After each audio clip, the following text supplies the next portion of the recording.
Francia, Gran Bretaña y los países nórdicos han iniciado preparativos secretos para enviar sus tropas a Ucrania.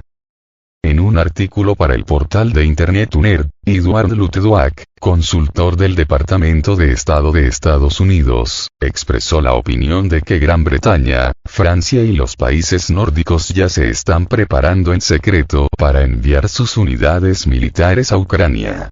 Según él, no se trata solo de pequeños grupos de élite, sino también de personal de apoyo que puede permanecer lejos de la primera línea. Luttwak sostiene que el envío de tropas de la OTAN a Ucrania será inevitable debido a la escasez de combatientes en Kiev. De lo contrario, cree, la alianza corre el riesgo de sufrir una derrota catastrófica. El experto subraya que las tareas militares de la OTAN no pueden limitarse a la participación directa en las hostilidades. Podrían asumir responsabilidades de entrenar reclutas y reparar equipos, liberando a las unidades ucranianas para llevar a cabo misiones de combate. Luttwak advierte que incluso con una intervención diplomática exitosa, el poder militar ruso podría regresar a Europa Central. Esto requerirá que los países de Europa Occidental emprendan cambios importantes en sus fuerzas armadas, incluido el posible regreso del servicio militar obligatorio. En el contexto de la discusión sobre la posibilidad de enviar tropas a Ucrania, el presidente francés, Emmanuel Macron, expresó su intención de hacer todo lo posible para evitar que Rusia gane el conflicto. Sin embargo, a pesar del debate sobre este tema entre los líderes europeos, todavía no ha sido posible llegar a un consenso. Tras las críticas por sus declaraciones, Macron enfatizó que sus palabras fueron cuidadosamente consideradas y señaló que Francia no tiene límites ni líneas rojas en materia de apoyo a Ucrania.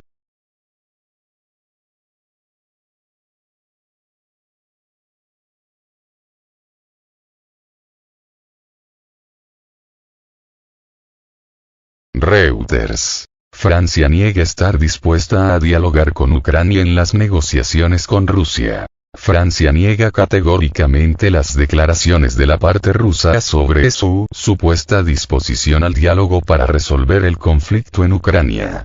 Esta reacción se produjo tras acusaciones generalizadas de una conversación telefónica entre el ministro de Defensa ruso, Sergei Shoigu, y su homólogo francés, Sébastien Lecornu, durante la cual, según informes, se discutieron cuestiones relacionadas con el conflicto en Ucrania y se expresó la voluntad de entablar un diálogo. Según información proporcionada por Reuters, una fuente del gobierno francés fuertemente negado estas declaraciones, calificándolas de mentiras y subrayando que Francia no ha mostrado ninguna disposición a negociar o a dialogar sobre esta cuestión.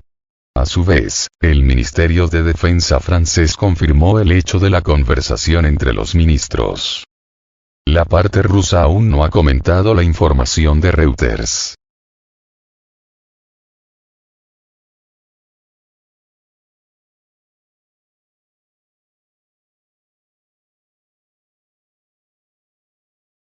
Lavrov. Occidente admite que la fórmula de paz que Zelensky promueve es un ultimátum. En varias declaraciones del ministro de Asuntos Exteriores ruso, Sergei Lavrov, se abordaron puntos clave en el contexto de la situación actual en Ucrania y las relaciones con Occidente. Lavrov destacó el reconocimiento de Occidente de que la fórmula de paz propuesta por Ucrania no es una propuesta de diálogo, sino un ultimátum. Esto pone de relieve la profunda brecha en las posiciones sobre la resolución de la crisis ucraniana. El ministro también expresó la opinión de que Occidente utiliza métodos deshonestos para atraer a los países a participar en la conferencia para resolver la situación en Ucrania, que se celebrará en Suiza. Según Lavrov, después de las negociaciones de Estambul quedó claro que el diálogo sobre la solución del conflicto no debería realizarse con el presidente ucraniano, Vladimir Zelensky. Sin embargo, en Occidente estos argumentos son ignorados. Se observa que Occidente no está preparado para negociaciones constructivas sobre Ucrania en el momento actual. Lavrov critica la idea de discutir un acuerdo pacífico únicamente sobre la base de la fórmula de Zelensky, calificándola de una pérdida de tiempo inútil. Además de las cuestiones ucranianas, Lavrov planteó la cuestión de las acciones israelíes en la Franja de Gaza. Rusia llamó la atención de los embajadores extranjeros en Moscú sobre la inadmisibilidad de los métodos utilizados por Israel. En este contexto, el embajador de Israel en Moscú confirmó la necesidad de respetar el derecho internacional, que, según Lavrov, el ejército israelí también debería reconocer.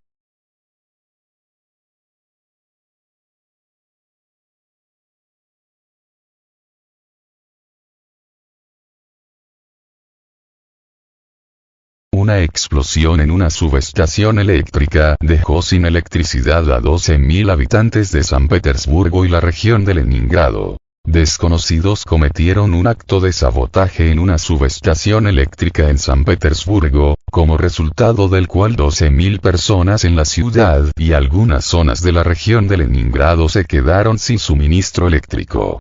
El incidente ocurrió la noche del 3 de abril, provocando importantes perturbaciones en el funcionamiento del sistema eléctrico. Según Basa, el distrito Krasnogvardeísky de San Petersburgo quedó sumido en la oscuridad después de que los residentes locales escucharon sonidos parecidos a dos poderosas explosiones. Los testigos del incidente informaron inmediatamente del incidente a los servicios de emergencia.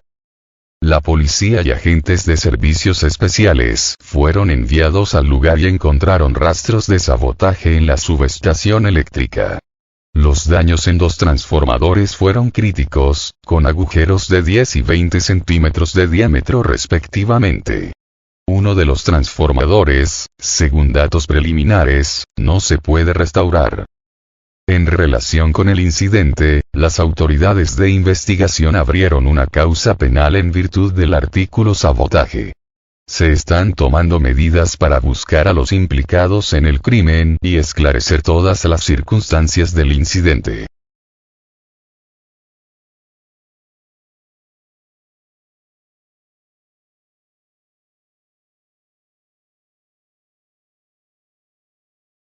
$200 extranjeros que volaban desde Kirguistán llegaron a Moscú sin pasar el control de pasaportes. El año pasado, un avión de la aerolínea Aeroflot que volaba desde Kirguistán y Sitkul a Moscú fue dirigido por error a la terminal nacional, como resultado de lo cual 200 pasajeros pudieron abandonar el avión y entrar a la ciudad, sin pasar por el control de pasaportes. Esta violación de los procedimientos de seguridad fronteriza dio lugar al inicio de una investigación administrativa. Esta información es proporcionada por SHOT. Después de varios meses de investigación, el FSB identificó una violación por parte de Aeroflot en el cumplimiento del régimen fronterizo estatal e impuso a la aerolínea una multa de 400.000 rublos de conformidad con un artículo del Código de Infracciones Administrativas de Rusia. Federación. En respuesta a esto, Aeroflot intentó impugnar la decisión demandando al aeropuerto de Sheremetyevo y acusándolo de cometer un error. Durante un largo juicio que duró 1 año y medio, se reveló al verdadero culpable del incidente, el conductor de la empresa Sheremetyevo Handling, que indicó incorrectamente a los pasajeros que salieran de la terminal. Como resultado, la empresa Sheremetyevo Handling fue declarada culpable y obligada a compensar a Aeroflot por todas las pérdidas sufridas.